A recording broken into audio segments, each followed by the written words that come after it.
Chat. Well, good morning, everybody. Come and join us as we sing. Can we wait? Yes, we're going to wait, but just know that you're going to get up and you're going to sing with us.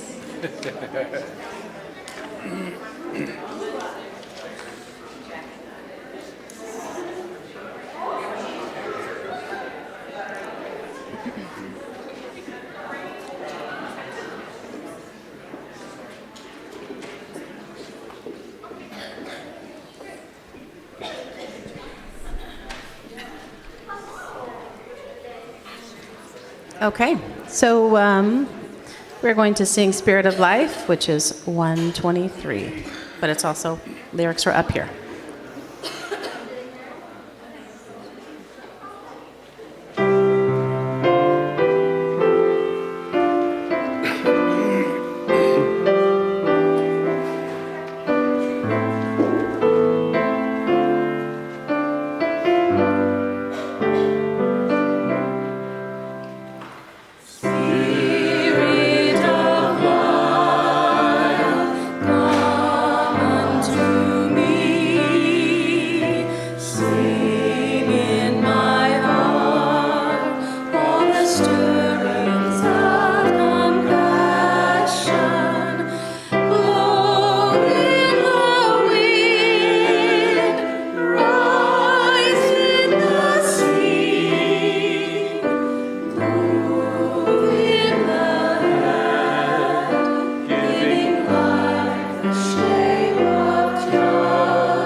Good morning.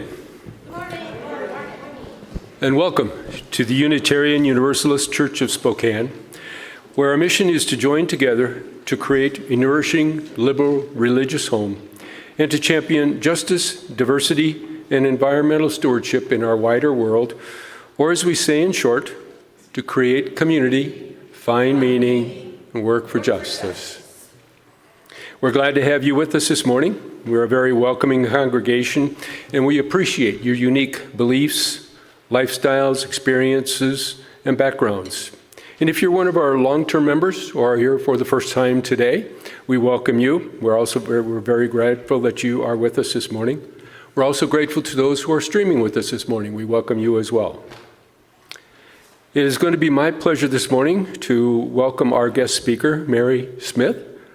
I'm looking forward to her poetry and insights and knowledge, and I will introduce her in more depth later in the service. You will notice that our unity candle is lit at the front of the church this morning. It's lit in the honor of the light and life of our longtime church member, Donna Borden Rhodes. Donna passed away early Monday morning this week. During her more than 55 years as a member, Donna was a regular face and voice in our church choir, but also worked diligently behind the scenes on our board of trustees, our operations team, our finance team, our endowment team, and so much more. We'll miss her, and we'll always remember her with great appreciation, and we are especially thinking of her family today. At this time, Lynn, you have an announcement?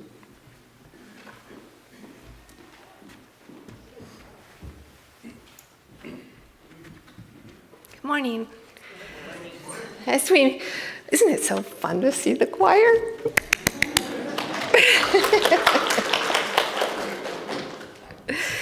As we move into April, it's time for our annual generosity campaign. This is our opportunity to reflect on what brings you here, the theme of this year's campaign, inspired by the beautiful song by Sarah Thompson. Next Sunday, after our second service, our social activities team, Michelle Atwood and Lynn Diddens, are hosting a special luncheon to kick things off. Lunch will be provided, and donations will be gladly accepted. We hope you'll join us. This year, we have an exciting opportunity. Tom and Mary Mosier have generously offered to match the basket. So every dollar raised at the luncheon will be doubled and go directly into our church's operations fund. Pledge forms are already available online. They look like this.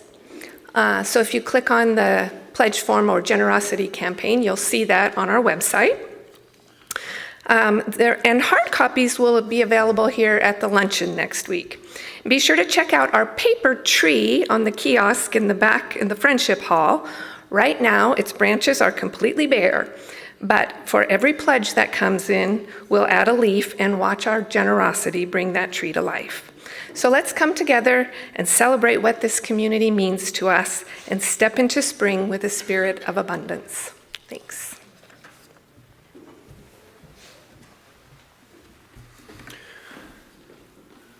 So right now, let's take a few moments just to say hello to one another. Say hello to someone you haven't met before. Take a couple moments to greet each other.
Thank you. We'll have more time for a good conversation and coffee after the service, so please join us then.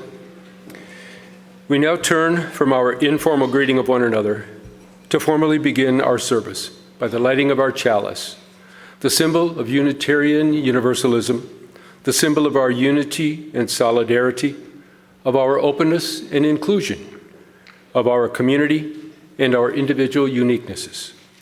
May this small flame be our offering of warmth to those who are cold and alone, and a light to those in darkness. May it be a flame that ignites justice in our world and a beacon of hope to those in need. And may it reflect at least a spark of truth wherever truth has been lost, and cast a healthy shadow of doubt where it's been found. And Mary will provide our opening reflection this morning.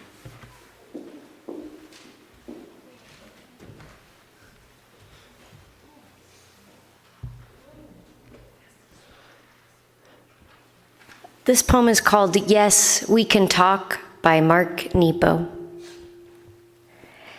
Having loved enough and lost enough, I am no longer searching, just opening. No longer trying to make sense of pain, but trying to be a soft and sturdy home in which real things can land. These are the irritations that rub into a pearl. So we can talk a while, but then we must listen, the way rocks listen to the sea.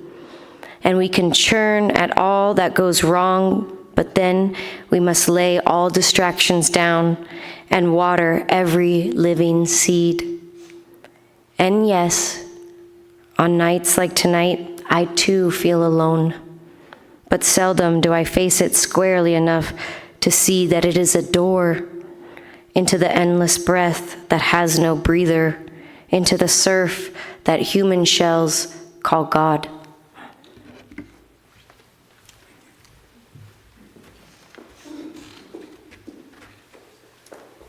Please join us in singing Circle Round for Freedom.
We will now kindle our candles of care.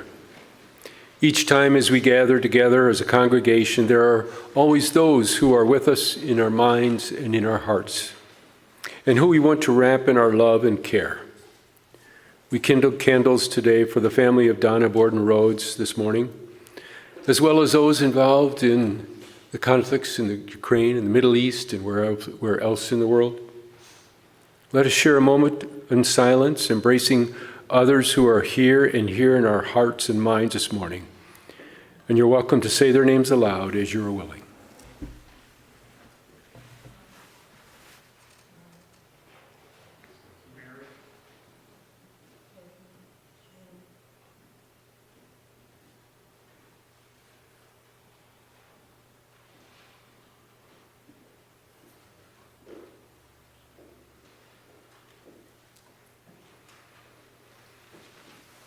Those named aloud, and those embraced in our silence, and all those who are suffering elsewhere in our world at this hour, we hold in our community of compassion. The choir wants to go down.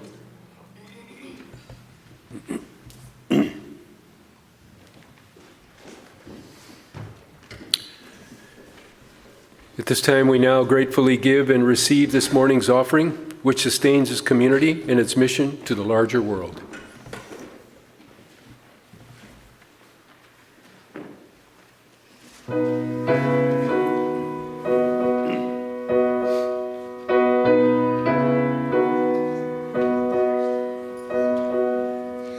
Blackbirds singing in the dead of night. Take these broken wings and learn to fly. All your life you were for this moment to arise. Blackbird singing in the dead of night. Take these sunken eyes and learn to see. All your life you were only waiting for this moment to be free. Blackbird fly, blackbird fly into the light of a dark black night.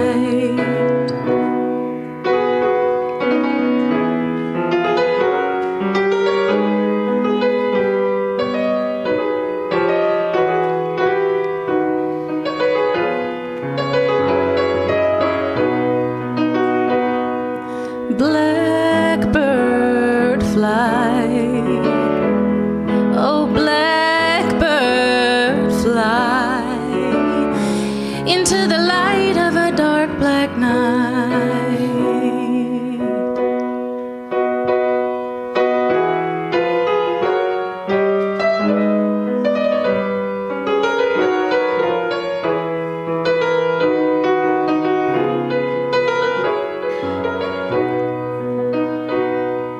Blackbird singing in the dead of night. Take these broken wings and learn to fly. All your life you were only waiting for this moment to arise. You were only waiting for this moment to arise.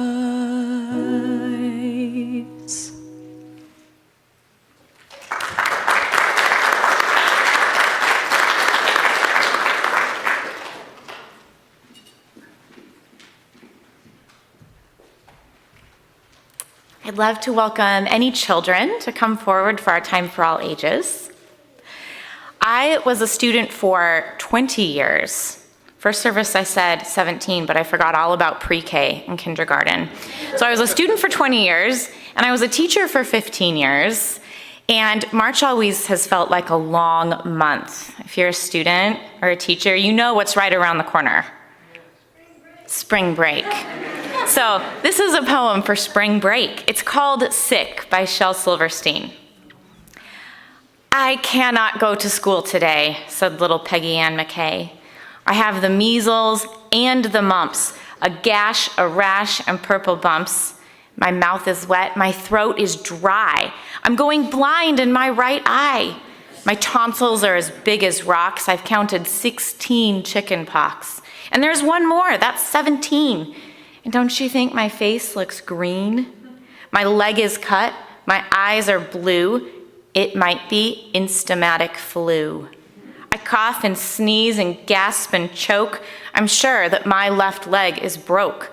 My hip hurts when I move my chin. My belly button's caving in. My back is wrenched, my ankle's sprained. My appendix pains each time it rains. My nose is cold, my toes are numb. I have a sliver in my thumb. My neck is stiff, my voice is weak. I hardly whisper when I speak. My tongue is filling up my mouth. I think my hair is falling out. My elbow's bent, my spine ain't straight. My temperature is 108. My brain is shrunk. I cannot hear. There's a hole inside my ear. I have a hangnail, and my heart is, what? What's that you say? You say today is Saturday? Oh, goodbye. I'm going out to play. Join me now in singing our children out to play.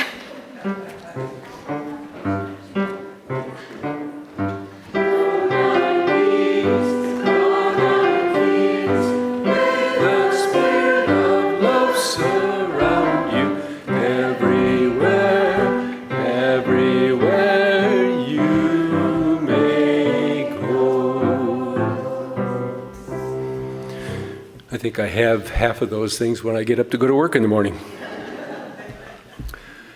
I'd like to welcome you now into a time of meditation. Welcome to a moment of tranquility and self-reflection. Close your eyes, Take a deep breath and let go of the chaos around you. Allow yourself to be present in this peaceful space, embracing stillness and inner calm. In this fast-paced world, carving out this time for yourself is a precious gift. Feel the tension melting away with each exhale. Embrace the serenity of this moment, letting go of worries and distractions.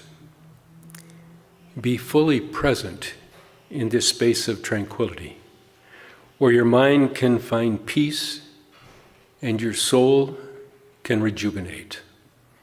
Let the gentle rhythm of your breath guide you deeper into this meditation, where clarity and inner calm await.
It doesn't hurt me. Do you want to feel how it feels?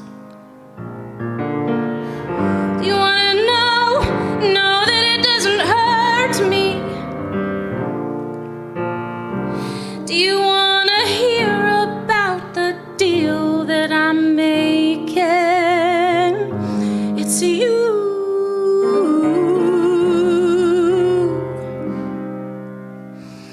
You and me won't be unhappy. 'Cause if I only could, I'd make a deal with God, and I'd get him to swap our places. We'll be running up that road, be running up that hill, be running up that building. Say if I only could.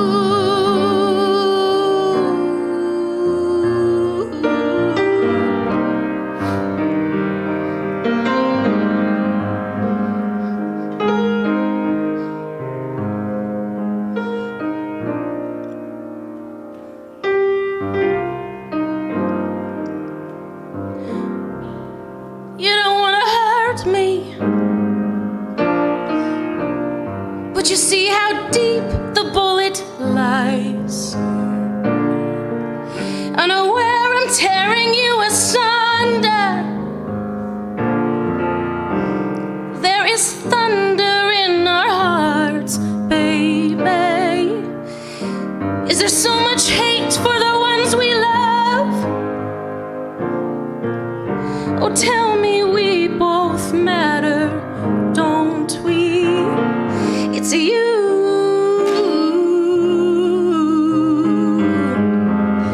You and me won't be unhappy.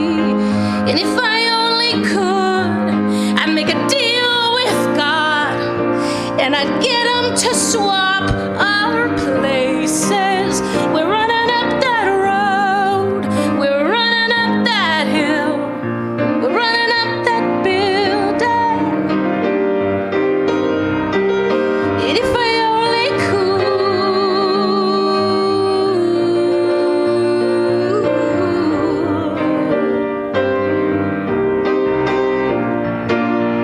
Oh, come on, baby. Come on, darling. Let me steal this moment from you now. Come on, baby. Come on, darling. Let's exchange the experience.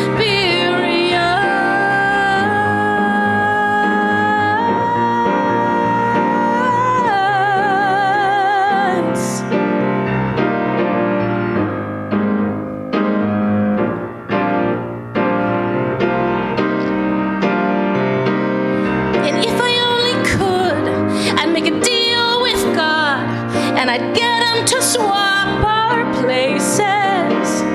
We'd be running up that road, we'd be running up that hill with no problems.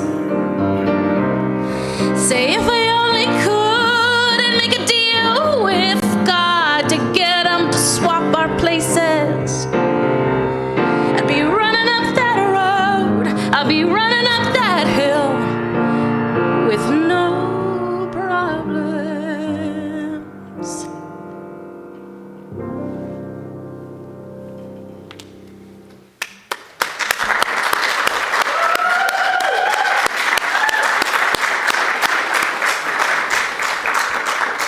Thank you both. That's amazing work. Amazing. So, it is now my pleasure to introduce our guest speaker this morning. Mery Smith is a devoted mother of 5, a poet, storyteller, artist, and addiction advocate. She's Spokane's 5th Poet Laureate, expanding poetry's reach into unconventional spaces such as jails, recovery centers, and youth groups. Mery is author of Crumbs, it's a 2021 chapbook. Her poems, Genesis 2:4 and Then God Rested from All the Work He Had Done, was nominated for a 2024 Pushcart Prize by Trestle Creek Review. Mery's work has been anthologized in Listen to Your Mother, What She Said Then and What We're Saying Now, and in Pivot and Pause. Mery was a featured artist in Pictures of Poets in 2023. So please join me now in welcoming Mery Smith.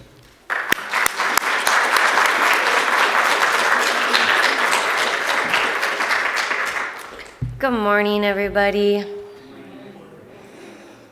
I got to sit through the music twice, so lucky me. I'm happy to be here with you all today. As was said, I was here earlier, and it's going to be a little bit of the same and a little bit different because I'm just here to speak from the heart this morning.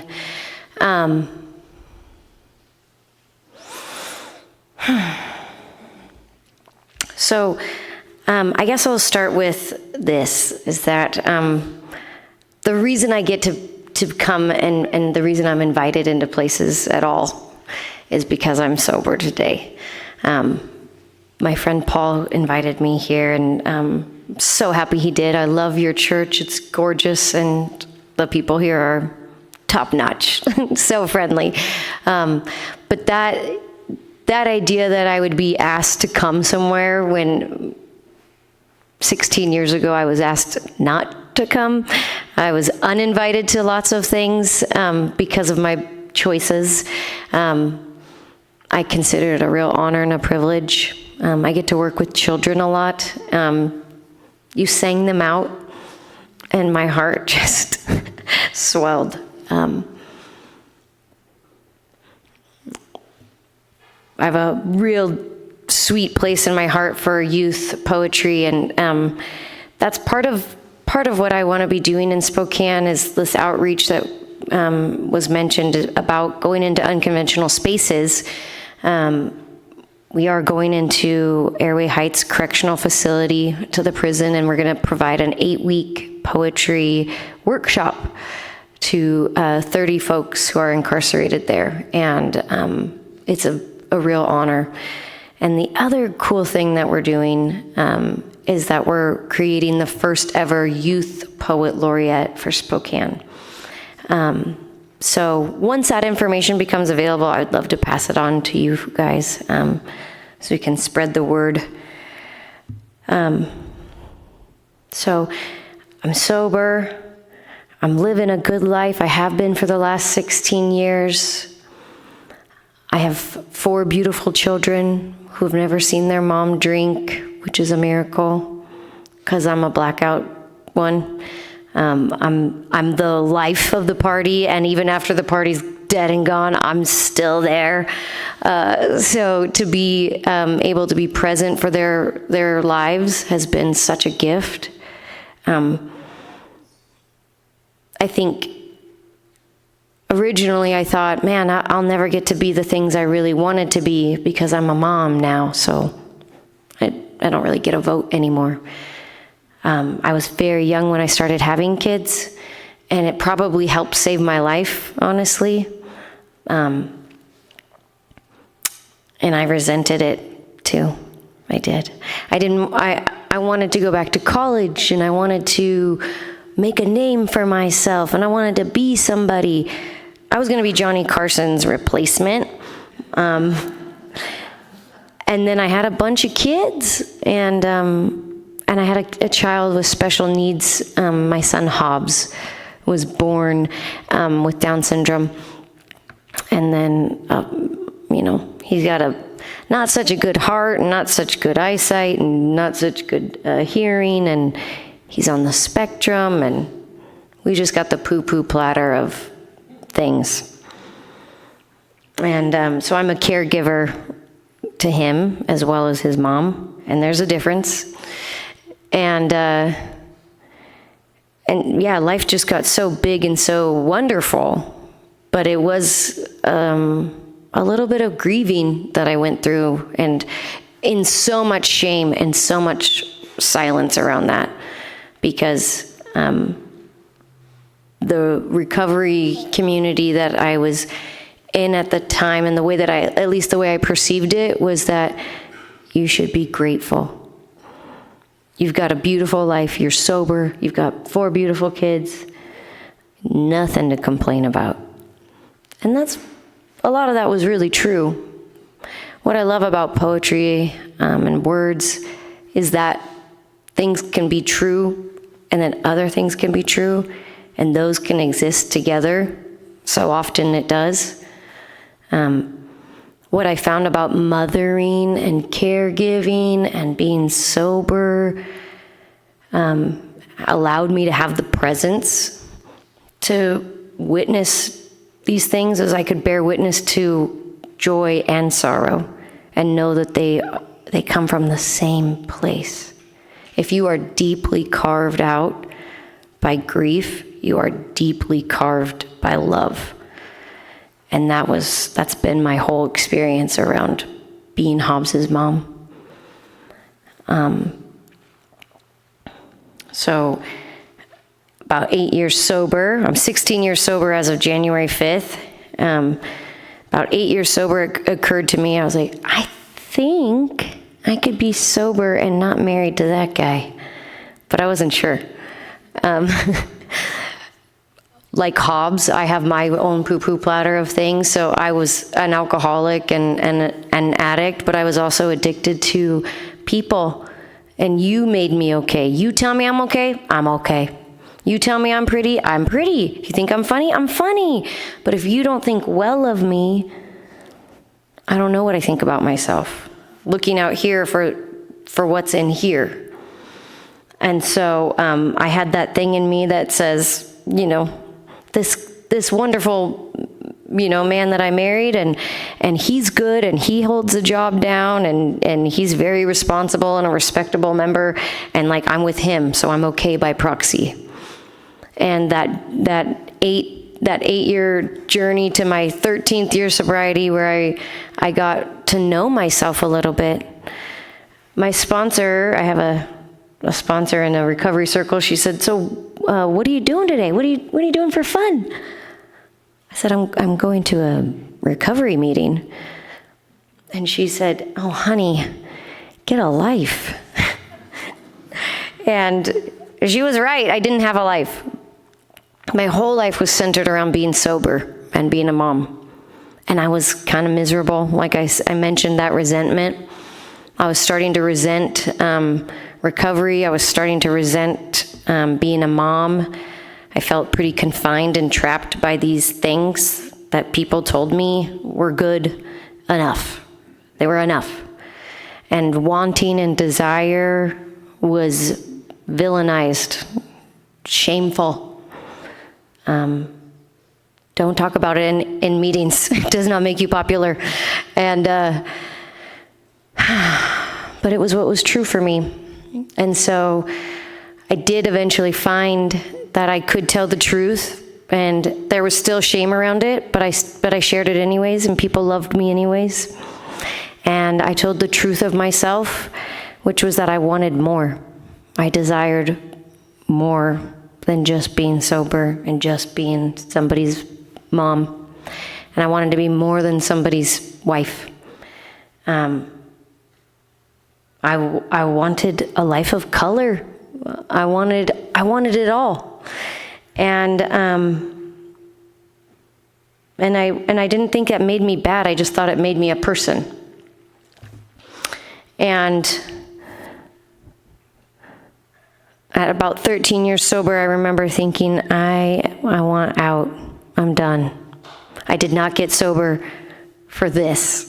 Because if you've ever gotten sober, let me tell you something, it is not fun. The first year is rough. It is everybody's birthday, everybody's wedding, all the funerals, baby showers, all that stuff, and you are stone cold sober for the very first time, fully present in your body, which means you're sitting with your pain.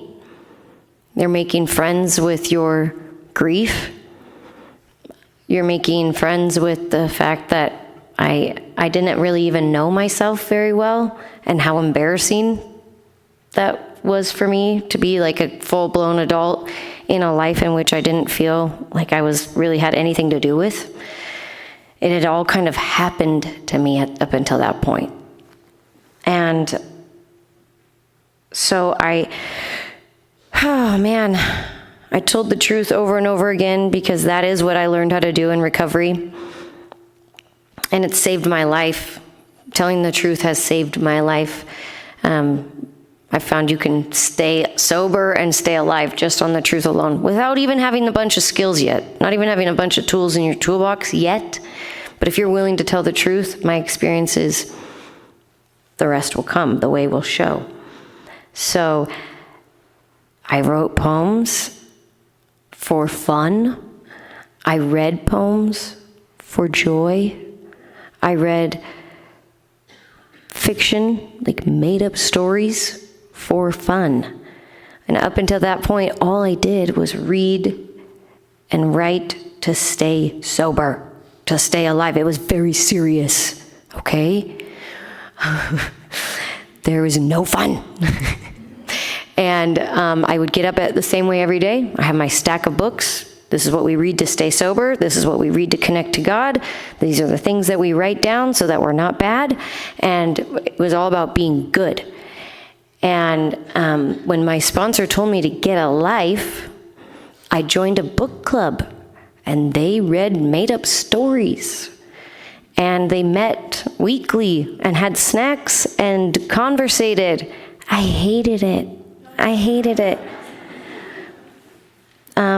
There was no script that we were reading off of where like you share and everyone be quiet and then that person shares. It wasn't like a meeting. There were no rules. It was totally lawless. And the stories were wonderful, but God, I was afraid of that imagination. That was the thing that I thought hurt me the last time. That's what got me drunk and away from God and away from my fellows was my wild, untamed self. And I was so afraid to let that part of me out again. I thought it was going to hurt me, and I thought it was going to hurt the people I loved, and I didn't want to hurt anybody anymore. I was so sick and tired of hurting people. And I wish I could tell you that I didn't hurt anybody, but I have. I definitely have hurt people. I've had to allow myself to be the villain of other people's stories so that I could be the hero of my own. And poetry absolutely ruined my life and recreated a life that I'd never even dared to imagine for myself. I was sitting actually in an AA meeting one night, and I sat next to my friend, and I just said, man, it's too bad. Really wanted to be a poet, but, I'm a mom. And he said, God, I just wonder if you couldn't be both. I was like, what? That's crazy. And that's that power, right? Both and. At that point, I took a class from the then poet laureate, Mark Anderson, and I sat around in this little room, and there were all these students in there, people with MFAs and all sorts of fancy letters behind their name, and I was like, I don't belong here. I wipe butts for a living. I'm a mom. And I showed up week after week, and I had this little thing in me, this little knowing, okay, this is it. This is closer to that thing. And to describe it is almost like the disservice to try and describe it. It's like that poem I read in the beginning. What human shells call God, like the breather that has no end. There was this thing in me that I couldn't quite put my finger on. I went to 1,000 meetings. I went to yoga. I slept 8 hours a night. I did community service. I was doing all the good, right things. How come I didn't feel better? What's missing? I've got all the boxes checked. And so, going back to this idea that I had an imagination and I had a creativity and I had a relationship with some sort of inner landscape in me. And I'd always loved words. I'd always been a writer. But again, I was terrified. And in between, I was chatting with some folks, and I want to make this connection very clear. I don't do poetry and art in lieu of the things that help keep me sober. I do them in addition to. I've got a big, beautiful life built on some real concrete things that are non-negotiables for me. Disciplines that I'm entirely grateful for and that I absolutely needed in the beginning of my journey. I needed to not, be unsupervised. I needed some years of sobriety under my belt, and to be able to look for the evidence in my life and say, I can trust myself. I can listen to myself. I believe and trust the person that brought me here. And then I started making my own workshops, and people started showing up. And no one had told me, you can do that. yes, you can open up a workshop. I just did it. And it was thrilling. And people like me found me. And we would get together in this beautiful yurt over here on 8th Street, the Heart Space Yurt. And we'd read and write and discuss poems together. And the magic unfolded then and there. And I think the magic is, don't look away. Keep looking. And the bearing witness to joy, the bearing witness to pain, the bearing witness to all of it, has given me like the wherewithal to where I believe everyone is creative. I believe everyone's story matters. We might tell it in different ways, right? We've got piano players and singers and crocheters and chefs and woodworkers and engineers, and those are all ways in which we tell stories, and they're all wonderful, they're all beautiful and to be celebrated.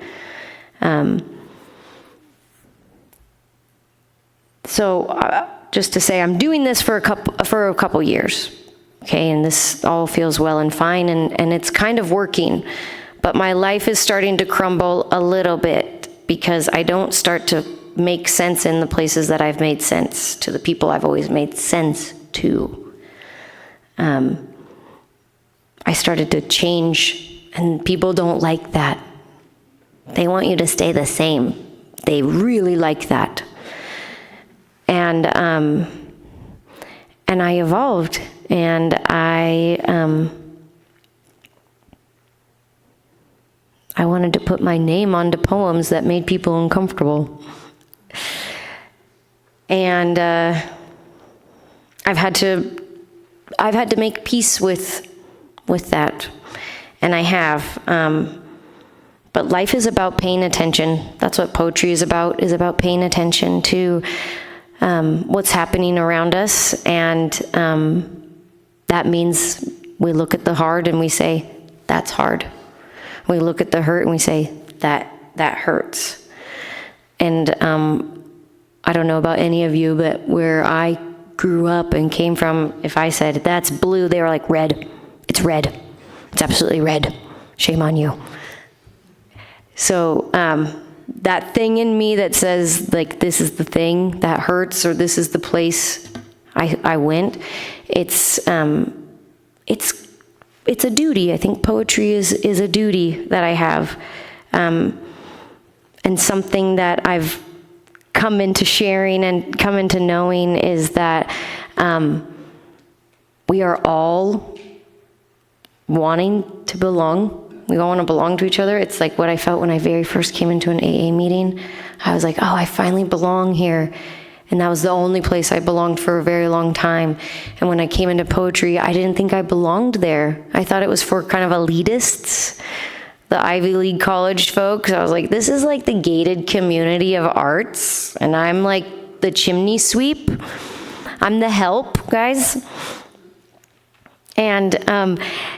And then I applied for the Poet Laureate position because I looked on their list of like qualifications, and nowhere in there did it say MFA. So I was like, okay, I'm doing it. And in a lot of other ways, I did qualify because I was just being what I wanted to see in the world. What I needed, I started making. And I didn't get that idea on my own, of course. I have a lot of wonderful, lovely people in my life that remind me, if it doesn't exist, you gotta make it. Somebody else might need it. So I started making these workshops, bringing them into Crosswalk Youth Shelter, bringing them into elementary schools where we would, read banned authors like Shel Silverstein. And then they did pick me. They picked me to be Poet Laureate, and what a gift. What a gift. I was given the Poet Laureate position at the same time that I was given divorce papers. And that feeling that my voice mattered.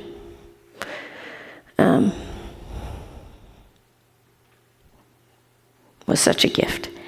And then I wanted to honor somebody who made me love words, which is my brother Adrian.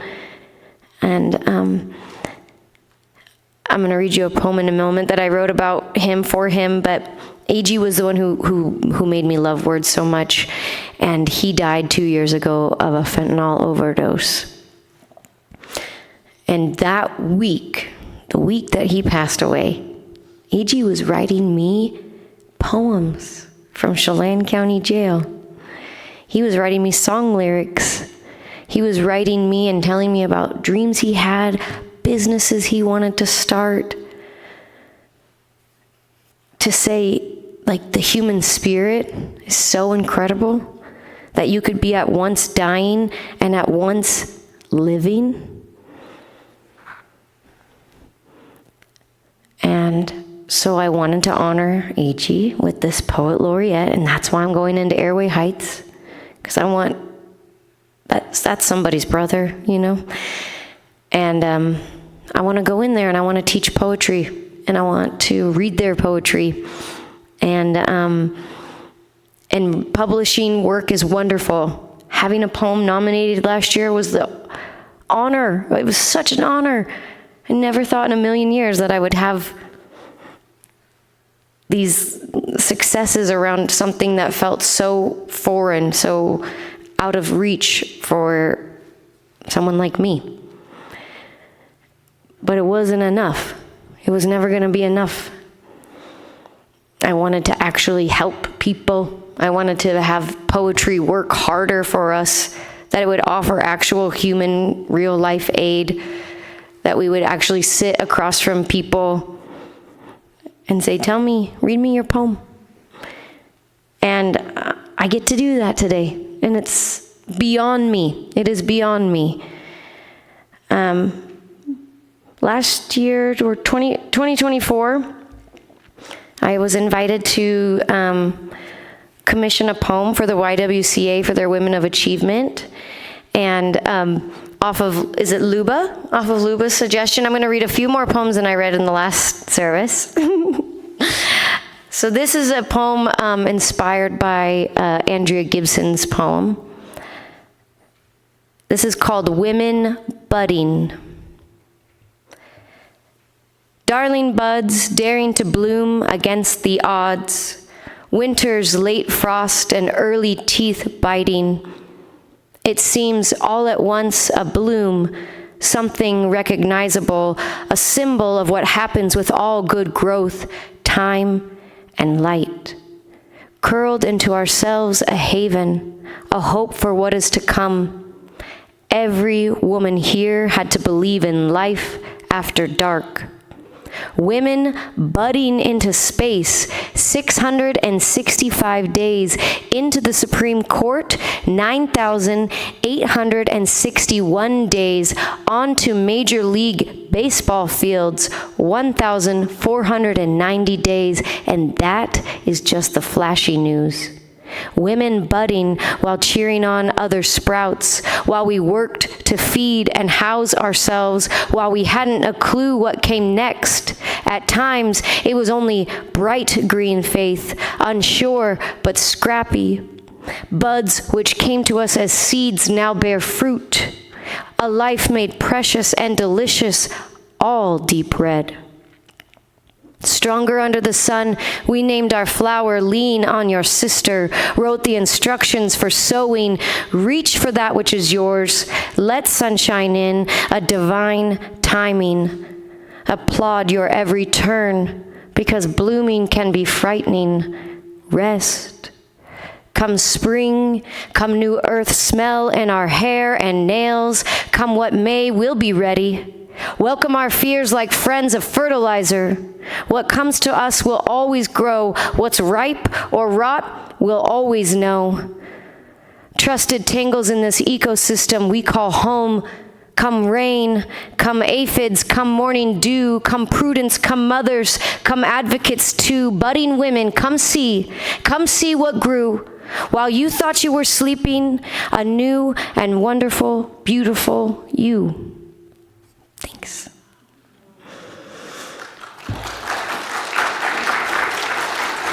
Thank you.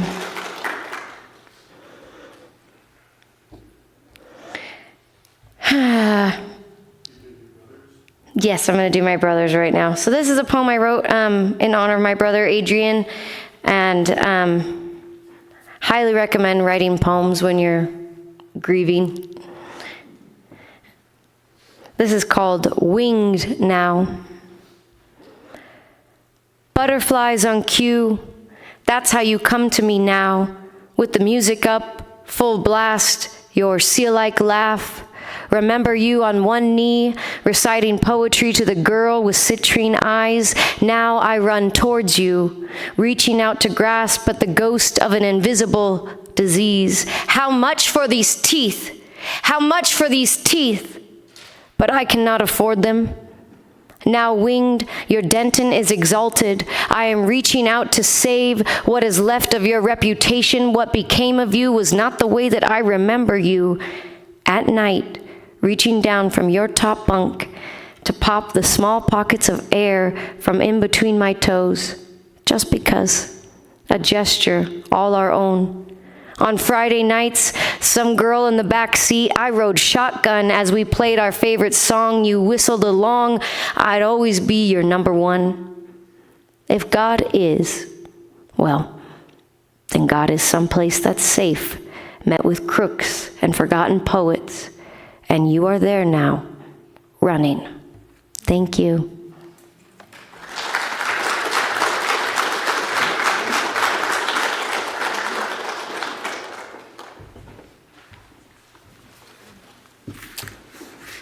I think we'll just skip the last song. Unless you really want to do it real quick? Okay. Sure. All right, you want to do it. There you go. Actually, everybody knows this song. So, should we ask everybody to close their eyes and not look at the screen because they know it? You don't have to. Okay, all right, don't do that. All right. All right.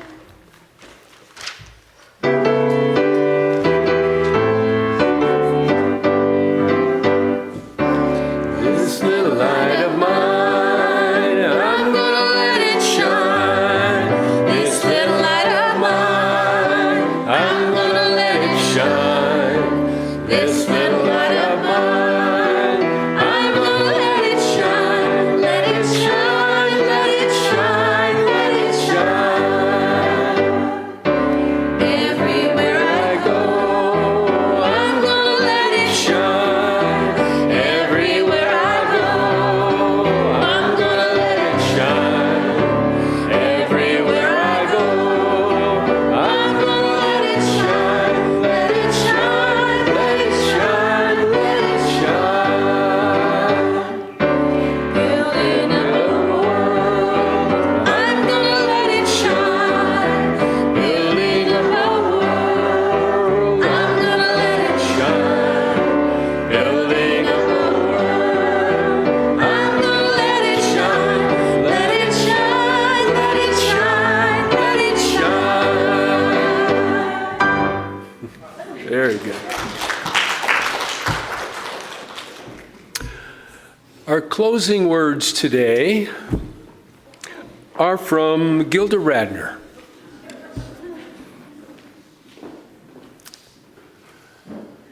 I wanted a perfect ending. Now I've learned the hard way that some poems don't rhyme, and some stories don't have a clear beginning, middle, and end. Life is about not knowing, having to change, taking the moment and making the best of it without knowing what's going to happen next time. Delicious ambiguity. Amen. Blessed be. Salam alaikum and shalom.